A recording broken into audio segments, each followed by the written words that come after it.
Thayyiban mubarakan fih kama yuhibbu rabbuna wa yardah. Ashhadu an la ilaha illallah wahdahu la syarikalah wa ashhadu anna Muhammadan abduhu wa rasuluh. Allahumma salli wa sallim ala nabiyyina Muhammad wa ala alihi wa sahbihi wa man ittaba'a hudahu ila yaumiddin, amma ba'd. Bapak dan ibu-ibu, kaum muslimin wal muslimat, jamaah Masjid Nurul Iman Condong Catur yang semoga dirahmati oleh Allah. Assalamualaikum warahmatullahi wabarakatuh. Alhamdulillah, puji dan syukur tak henti-hentinya kita panjatkan kepada Allah Subhanahu wa taala atas segala nikmat yang telah Allah Subhanahu wa taala anugerahkan kepada kita semua. Salawat serta salam semoga senantiasa tercurah kepada junjungan kita Nabi Muhammad, kepada keluarga, para sahabat dan pengikut beliau hingga akhir zaman. Bapak dan Ibu rahimakumullah, insyaallah kita akan kembali melanjutkan pelajaran kita membahas sunnah-sunnah harian yang hendaknya diperhatikan oleh setiap muslim dan muslimah. Pada pertemuan yang terakhir, alhamdulillah kita telah menyelesaikan pembahasan sunnah-sunnah sebelum datangnya waktu fajar. Maka insya Allah kita akan masuk ke dalam bab yang kedua, yaitu sunnah-sunnah saat kita masuk ke dalam waktu fajar atau saat waktu fajar.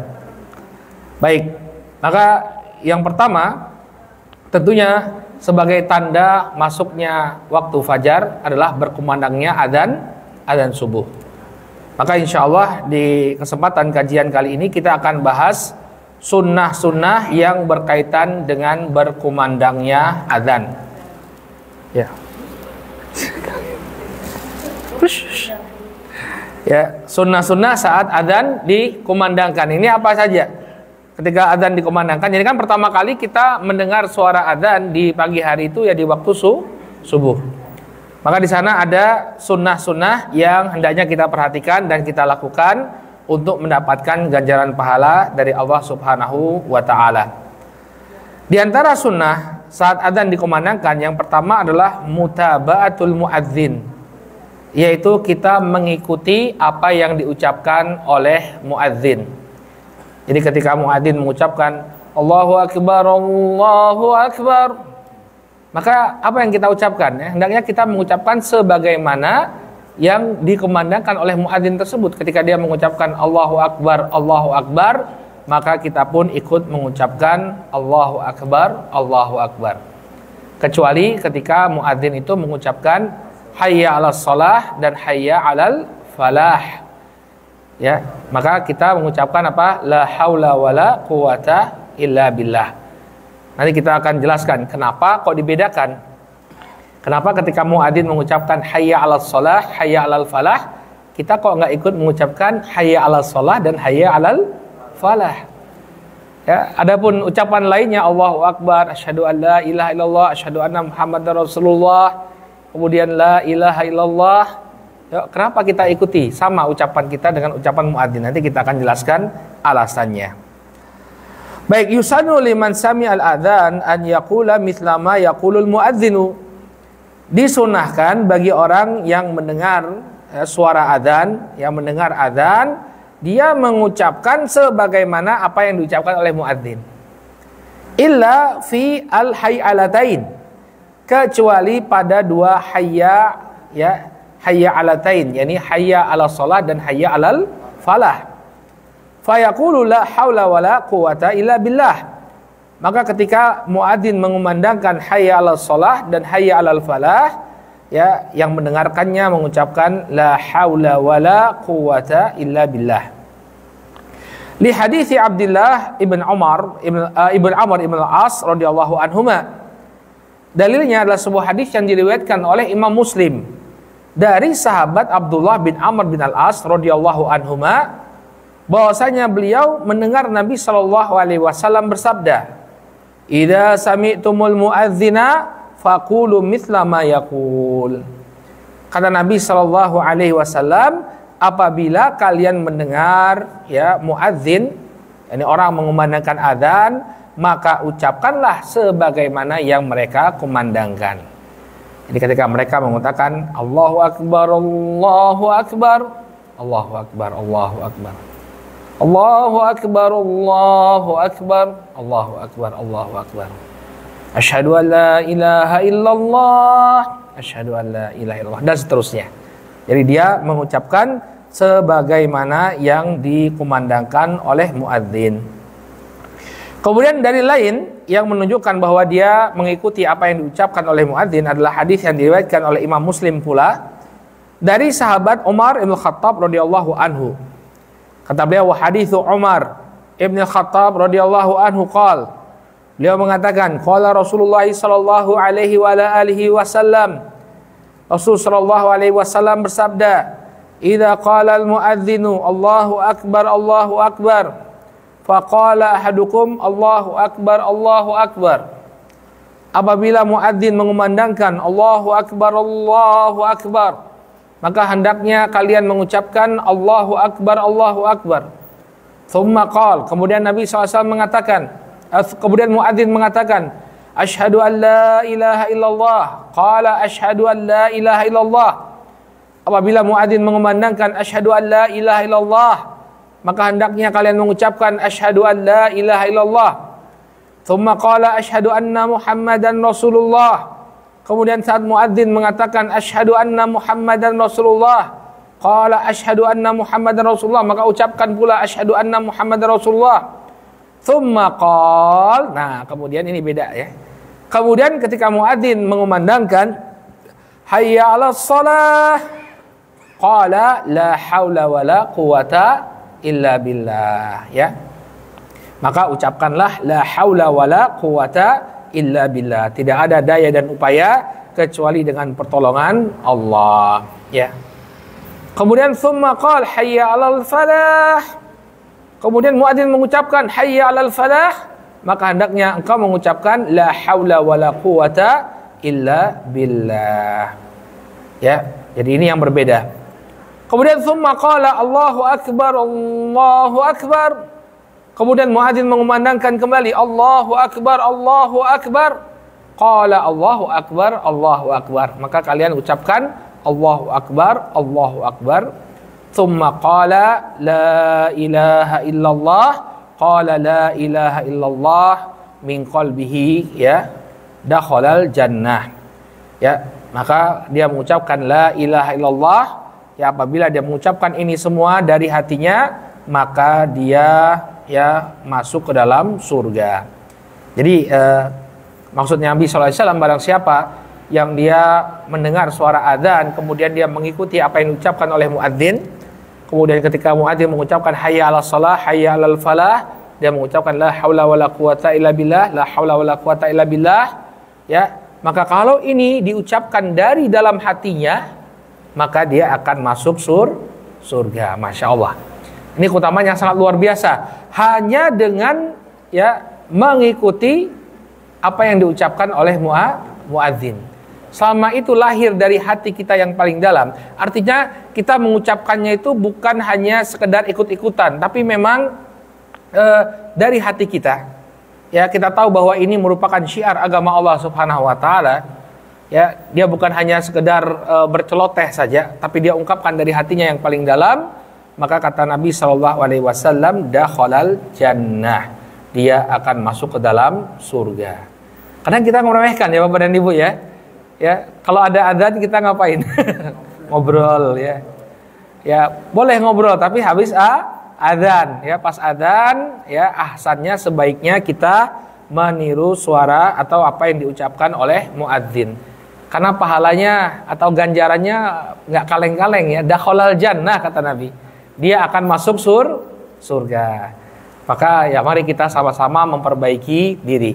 Ketika terdengar suara adzan, maka kita simak suara adzan tersebut sambil ya mengikuti apa yang diucapkan oleh muadzin. Nah, sebagaimana yang kita katakan tadi, kenapa kok hayya 'alas shalah dan hayya 'alal falah dibedakan? Kalau yang lainnya tinggal meniru, tapi hayya 'alas shalah dan hayya 'alal falah kita mengucapkan la haula wala quwata illa billah. Nah, ini ada alasannya. Ya, alasannya dijelaskan oleh Al-Imam Ibnul Qayyim dalam kitab Zadul Ma'ad. Qala Ibnul Qayyim rahimahullah. Al-Imam Ibnul Qayyim rahimahullah mengatakan, "Hadza muqtadal hikmah al-mutabaqah li halil muadzin wasami'. Ini merupakan konsekuensi dari hikmah yang memang sesuai dengan kondisi seorang muadzin dan orang yang mendengarkan adzan. Ya, maksudnya kenapa kok dibedakan pada ucapan hayya 'alas shalah dan hayya 'alal falah? Ya, ini memang sesuai dengan kondisi muadzin dan orang yang mendengarkan adzan. Kenapa? Fa inna kalimatil adzan dzikrun. Fa sunna lisami an yaqulaha. Karena ucapan adzan, ya kalimat-kalimat adzan itu mayoritasnya adalah zikir. Ya. Maka disunahkan bagi orang yang mendengar untuk mengucapkan hal yang sama. Allahu akbar, Allahu akbar. Zikir atau bukan? Zikir. Asyhadu an la ilaha illallah. Zikir atau bukan? Zikir. Asyhadu anna Muhammadan Rasulullah. Zikir atau bukan? Zikir. La ilaha illallah. Zikir atau bukan? Zikir. Ya, maka kita disunahkan untuk mengucapkan karena itu semua adalah zikir. Tapi hayya 'alas shalah dan hayya 'alal falah, apakah dia ucapan zikir? Hayya 'alas shalah, hayya 'alas shalah, enggak ada kan? Ada enggak orang zikir begitu? Hayya 'alal falah, hayya 'alal falah, enggak ada. Ya, kalau la ilaha illallah, la ilaha illallah ada zikirnya. Tapi hayya 'alas shalah dan hayya 'alal falah bukan kalimatul zikir, bukan ucapan zikir. Wa kalimatul hayy 'alah du'aun. Ya ila shalah liman sami'ahu. Adapun kalimat hayy 'alah yaitu hayya 'alas shalah dan hayya 'alal falah ini merupakan panggilan untuk salat bagi yang mendengarkannya, bukan zikir. Fasunna lisami an yasta'ina ala hadhihi da'wah bi kalimatil i'anah. Oleh karena itulah disunahkan bagi orang yang mendengar dua kalimat hayya 'alah ini, hayya 'alas shalah dan hayya 'alal falah, untuk memohon pertolongan dari Allah Subhanahu wa taala agar dia bisa menunaikan panggilan tersebut. Ya. Apa makna la haula wala quwata illa billah? Tidak ada daya dan upaya kecuali dengan pertolongan Allah.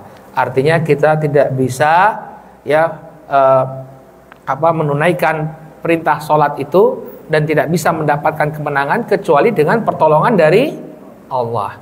Oleh karena itu kata Imam Ibnu Qayyim rahimahullah, pada dua ucapan hayya 'alas shalah dan hayya 'alal falah kita disunahkan untuk mengucapkan la haula wala quwata illa billah, untuk menunjukkan kelemahan kita bahwa kita itu tidak bisa menunaikan panggilan Allah dan tidak bisa meraih kemenangan yang Allah janjikan kecuali dengan pertolongan dari Allah. Paham ya Bapak dan Ibu? Masya Allah ya. Ya, penjelasan yang sangat indah dari Al-Imam Ibnu Qayyim dalam kitab Zadul Ma'ad. Wahya la haula wala quwata illa billah. Ya, yaitu ucapan la haula wala quwata illa billah. Baik. Kemudian wa inda tathwib li salatil fajr fa inna man tabi'al adzan yaqulu mithla ma yaqulul muadzin as-salatu khairum minan naum. Adapun pada ucapan tathwib, ya tathwib itu ucapan yang dikumandangkan hanya pada salat subuh, yaitu as-salatu khairum minan naum, maka kembali kepada hukum asal. Karena tidak ada dalil, ya wallahu taala a'lam, ya tidak ada dalil yang sahih yang menunjukkan apa yang kita ucapkan saat muadzin mengumandangkan as-salatu khairum minan naum, maka walaupun ini bukan zikir, ya walaupun ini bukan zikir, maka seorang yang mendengar as-salatu khairum minan naum mengucapkan ya as-salatu khairum minan naum, kembali kepada hukum asal, ya mengikuti apa yang diucapkan oleh muadzin.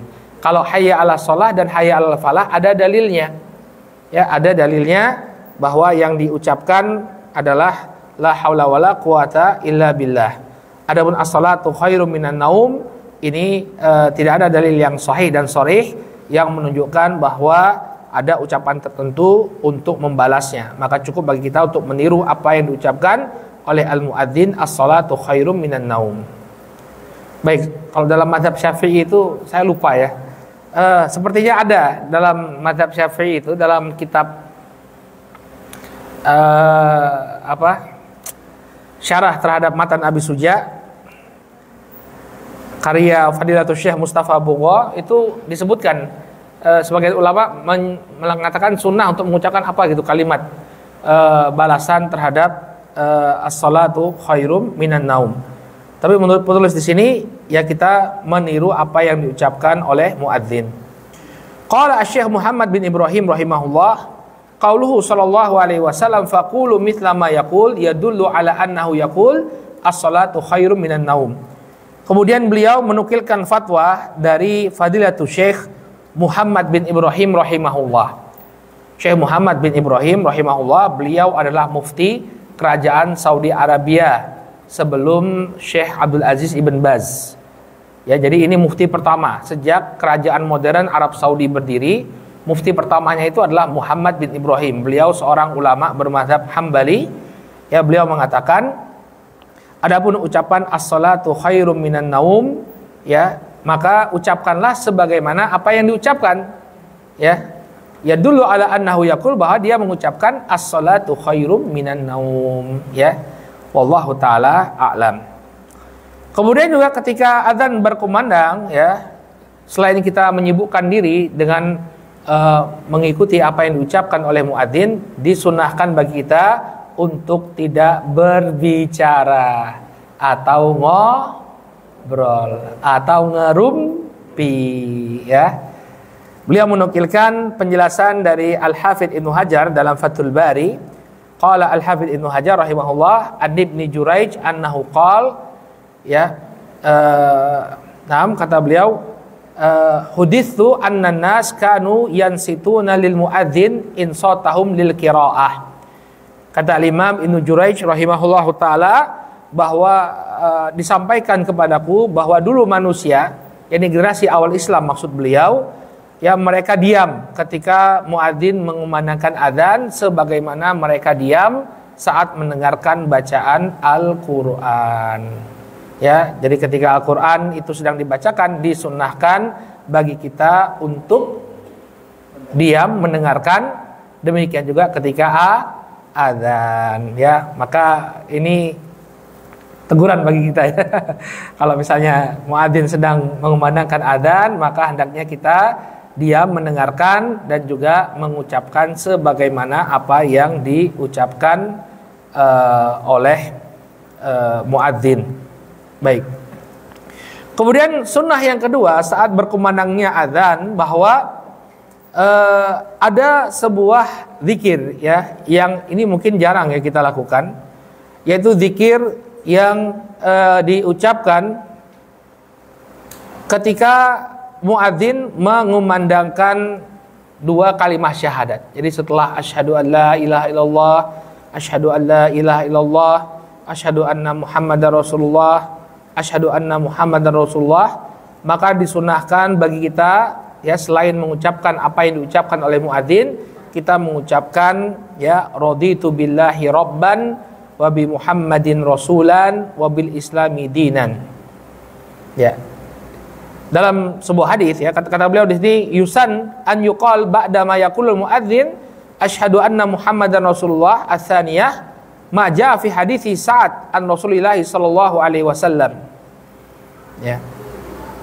Disunahkan, ya, untuk mengucapkan seketika muadzin selesai mengucapkan asyhadu anna Muhammadar Rasulullah, yang kedua, ya, dia mengucapkan zikir sebagaimana hadisnya Sa'ad bin Abi Waqqas radhiyallahu taala anhu dari Rasul sallallahu alaihi wasallam, bahwa beliau mengatakan, Nabi mengatakan, man qala hina yasma'ul muadzin asyhadu an la ilaha illallah wahdahu la syarikalah wa anna Muhammadan abduhu wa rasuluh raditu billahi rabban wa bi Muhammadin rasulan wa bil islami dinan ghufira lahu dzanbuhu.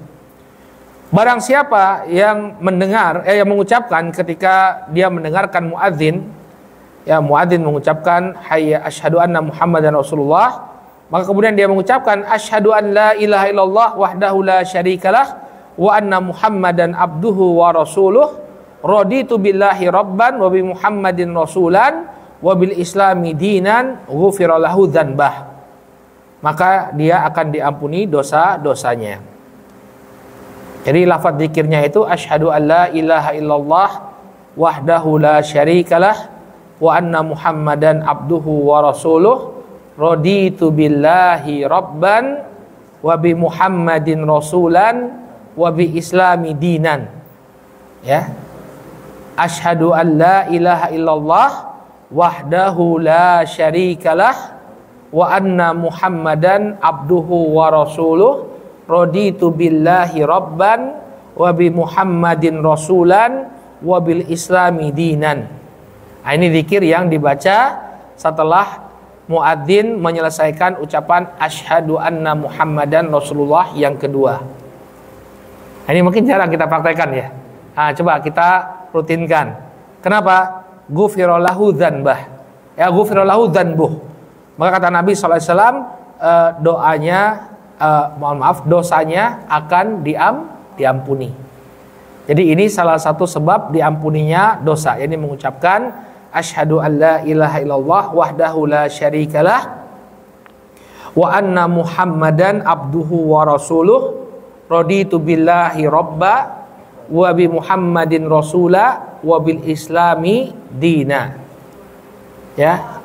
Kemudian apa? Ghufira lahu dzanbuhu, maka dia akan diampuni dosanya. Ya, bagusnya dicatat sebenarnya nih. Ibu-ibu enggak ada nyatat, Bu ya.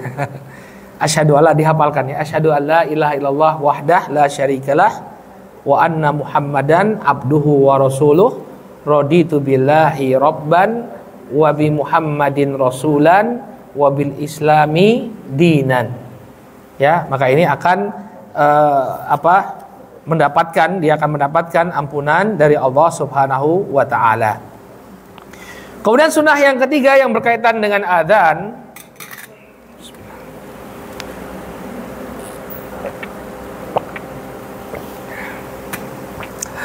as-salatu 'alan nabi ba'dal adzan.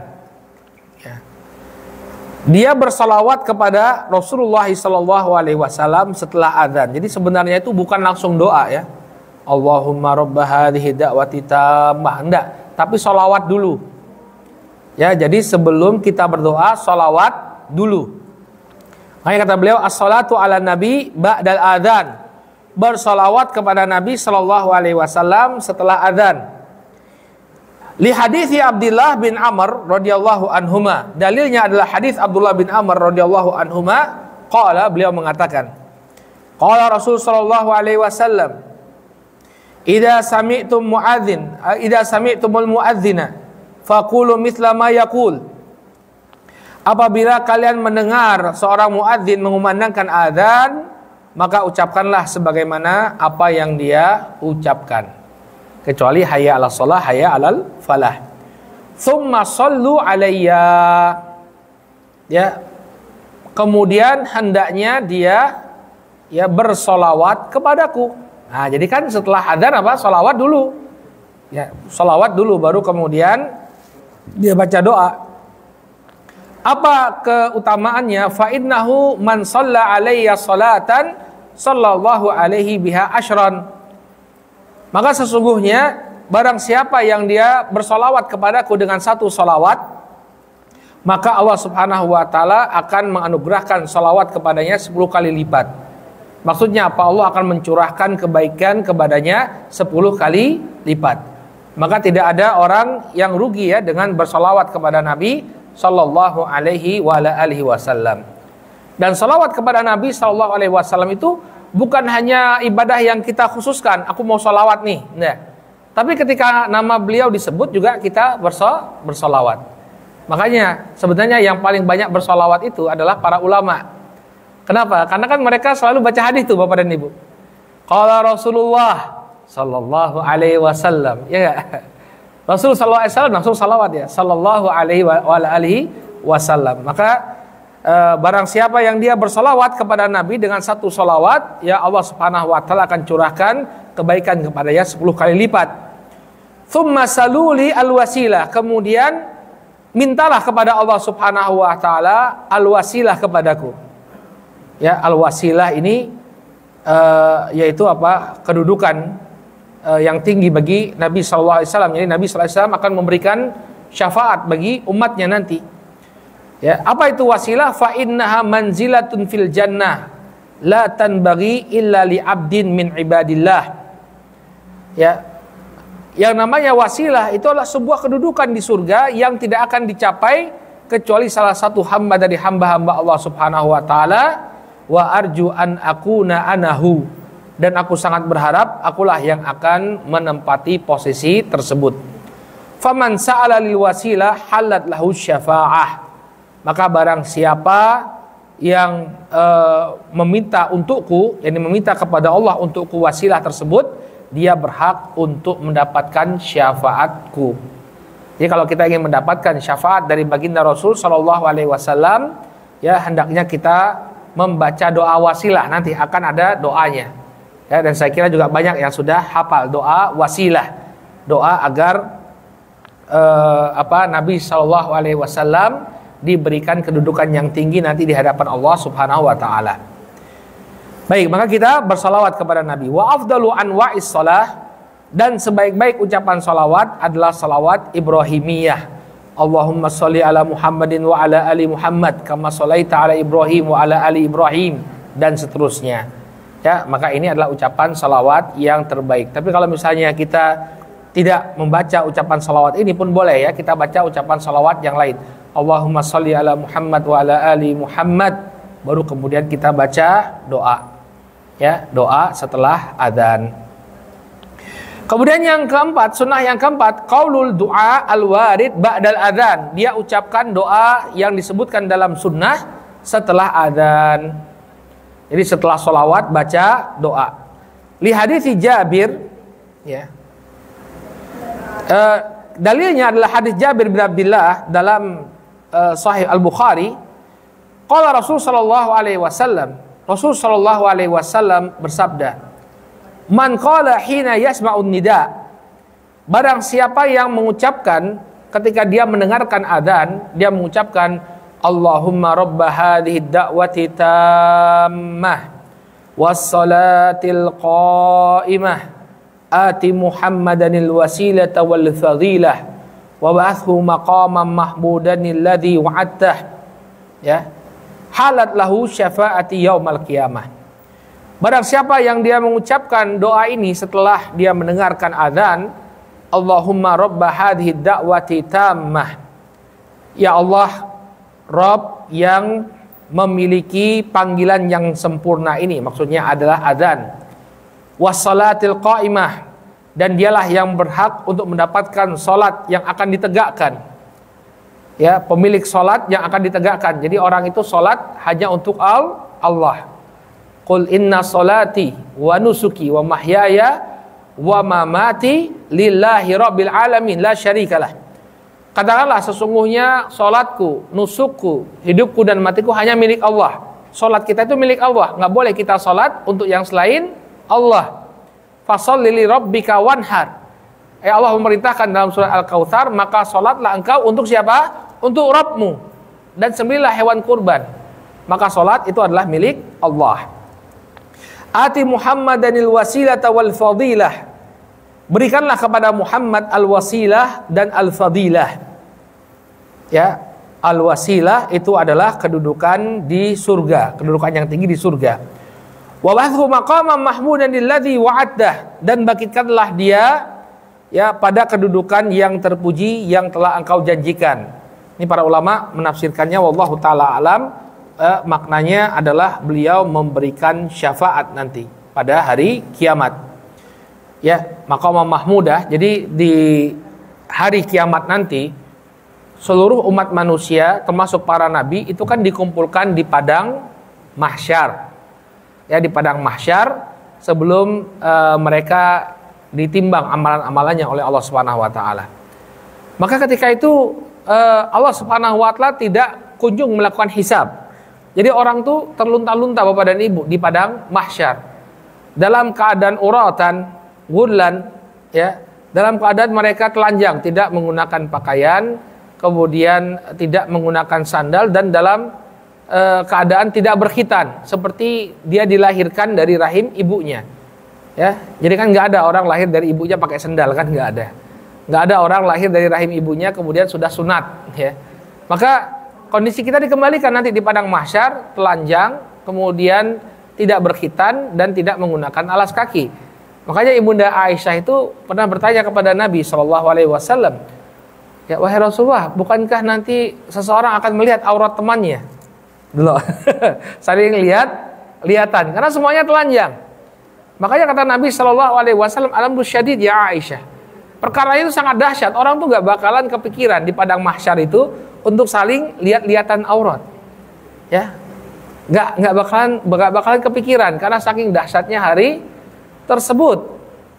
Ya, nah kemudian itu berlangsung dengan cukup lama sampai kemudian mereka nggak sabar, ingin agar Allah Subhanahu Wa Taala segera menentukan nasib mereka, apakah di surga, apakah di neraka. Maka mereka datang kepada para nabi, datang kepada Nabi Nuh, Nabi Ibrahim, Nabi Isa alaihissalam.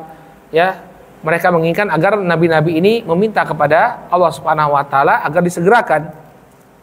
Tapi semua para nabi ini mengatakan mereka punya dosa, mereka punya kesalahan, sehingga merasa tidak pantas untuk meminta kepada Allah Subhanahu Wa Taala agar manusia segera dihisab.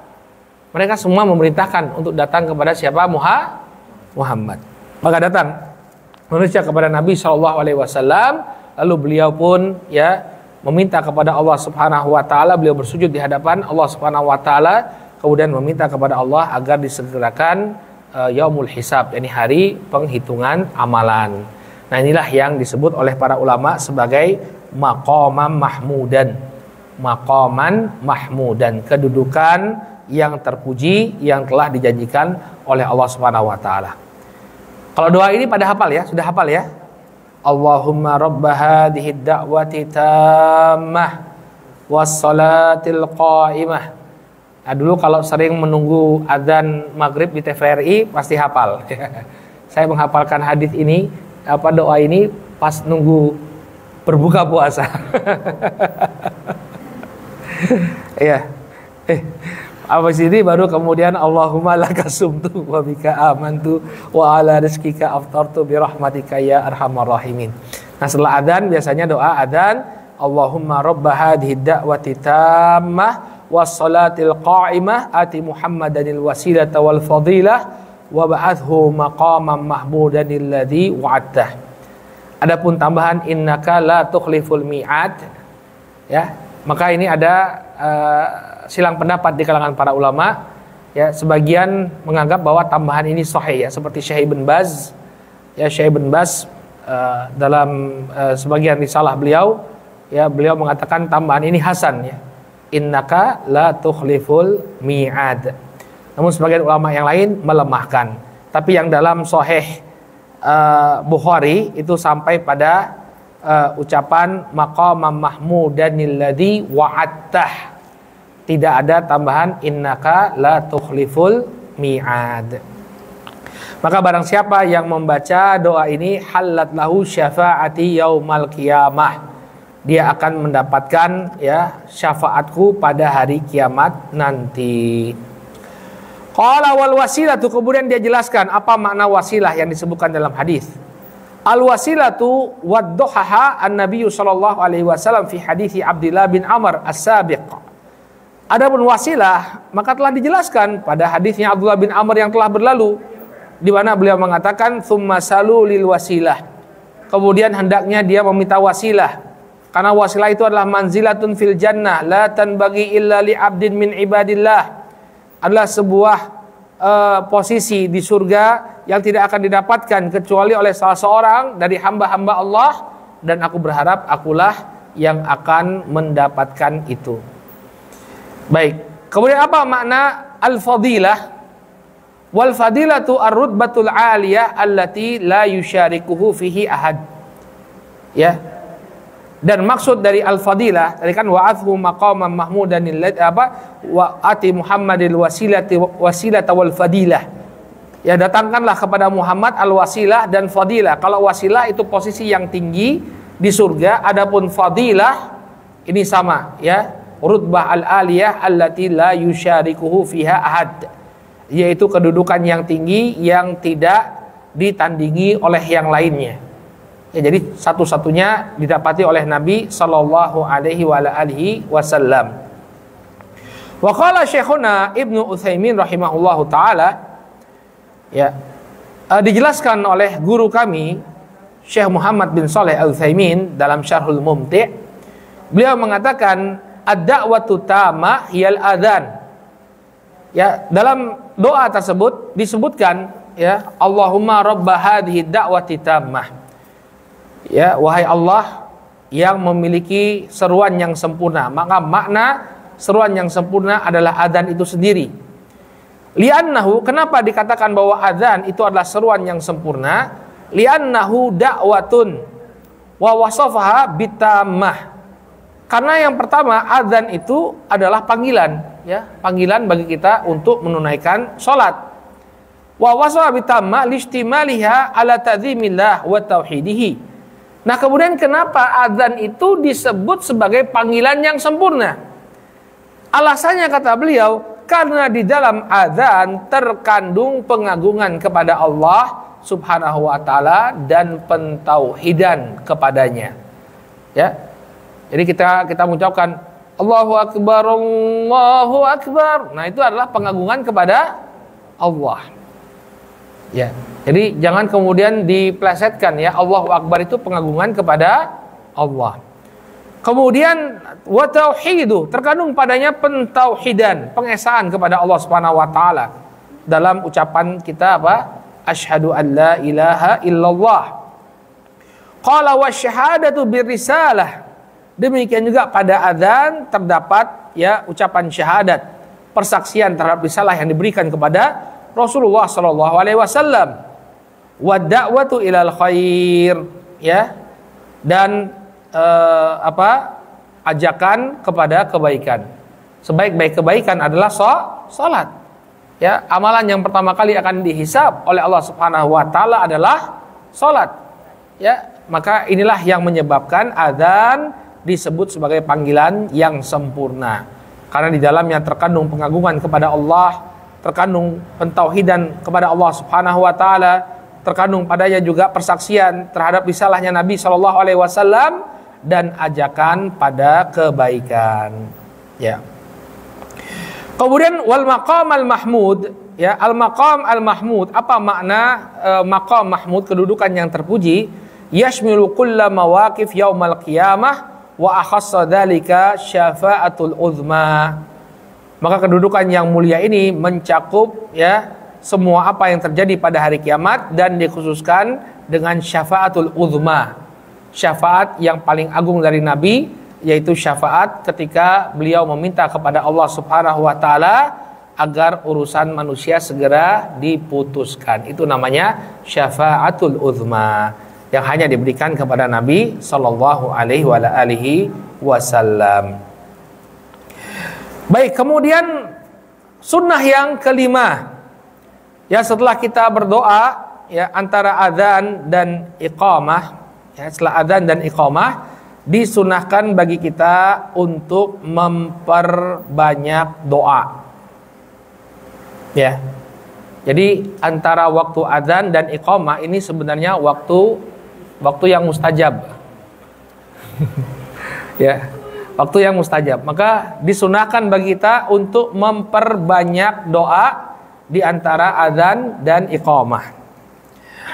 Kata beliau li hadithi Abdullah bin Amr radhiyallahu anhuma.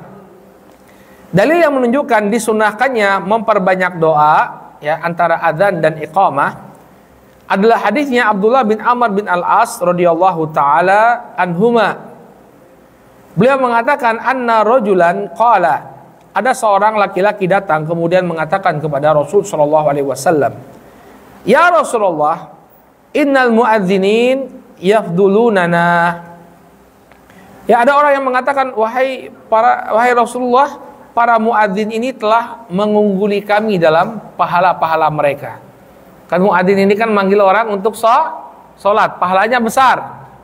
Nah, ini adik-adik yang muadzin, ya, ini pahalanya muadzin itu besar sekali sampai para sahabat itu merasa iri. Maka kemudian Nabi SAW mengatakan, kul kama yakulun faidan tahita fasal tu'ta. Maka Nabi mengatakan, ya kalau kalian ingin mendapatkan pahala seperti pahalanya muadzin, ucapkanlah sebagaimana apa yang mereka ucapkan. Nah, kita tinggal niru apa yang diucapkan oleh muadzin. Kemudian kata Nabi SAW, fa'idan tahaita fasal tu'toh. Kalau sudah selesai adzan, berdoalah, mintalah kepada Allah Subhanahu wa taala, maka apa yang kau minta akan diberi oleh Allah Subhanahu wa taala. Ini menunjukkan waktu setelah adzan sampai dikumandangkannya iqamah adalah waktu yang mustajab. Nabi memerintahkan kita untuk berdoa, berdoalah, maka engkau akan diberi apa yang kau pinta. Kemudian dalil lain yang menunjukkan bahwa waktu di antara adzan dan iqamah ini adalah waktu yang mustajab adalah hadisnya Anas bin Malik radhiyallahu taala anhu. Ada Nabiya sallallahu alaihi wasallam qol. Kalau ini lebih sharih ya, lebih jelas lagi. Hadisnya Anas bahwa Nabi sallallahu alaihi wasallam bersabda, "Ad-du'a bainal adzani wal iqamah la yurad." Dalam hadis yang diriwayatkan oleh Al-Imam An-Nasa'i dan disahihkan oleh Ibnu Khuzaimah, Rasul sallallahu alaihi wasallam bersabda, doa di antara adzan dan iqamah adalah doa yang tidak tertolak. Ya, berarti kita manfaatkan waktu antara adzan dan iqamah untuk memperbanyak doa.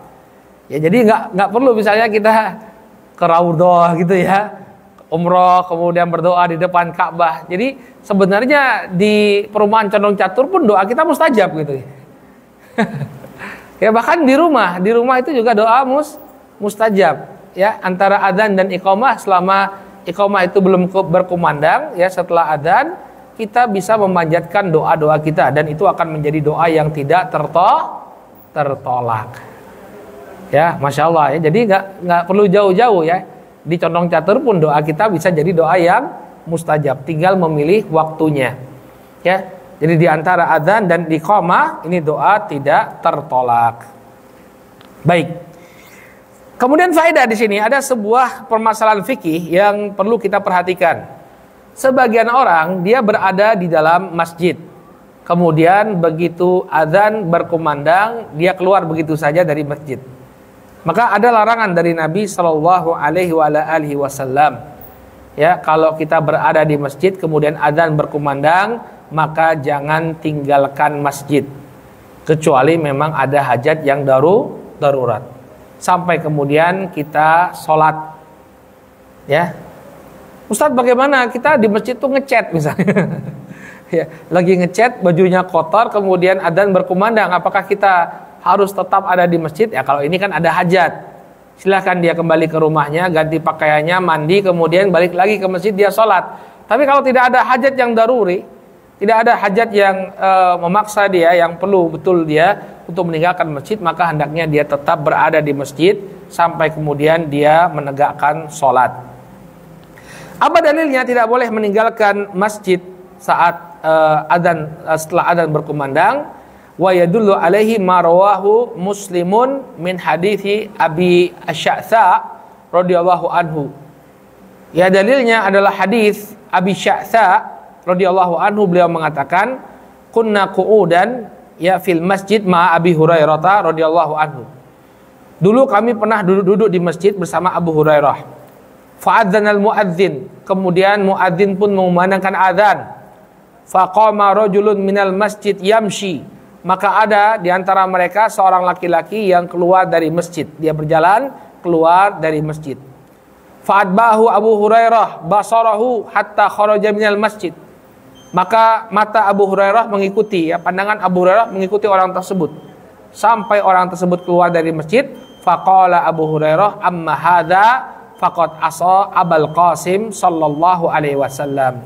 Adapun orang ini, orang yang keluar dari masjid setelah adzan berkumandang, maka sungguh dia telah durhaka kepada Abul Qasim ya sallallahu alaihi wasallam, kepada Rasulullah sallallahu alaihi wasallam. Maka hendaknya bagi siapa yang berada di masjid, kalau dia tidak punya hajat, maka jangan dia keluar setelah adzan berkumandang.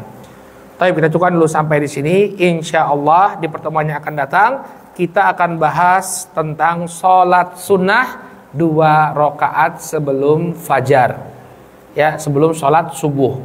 Apa hukumnya dan apa fadilahnya, insya Allah kita bahas di pertemuan yang akan datang. Adapun untuk pertemuan kali ini, mari kita tutup dengan doa kafaratul majlis. Subhanakallahumma wa bihamdika asyhadu an la ilaha illa anta astaghfiruka wa atubu ilaik. Wassalamualaikum warahmatullahi wabarakatuh.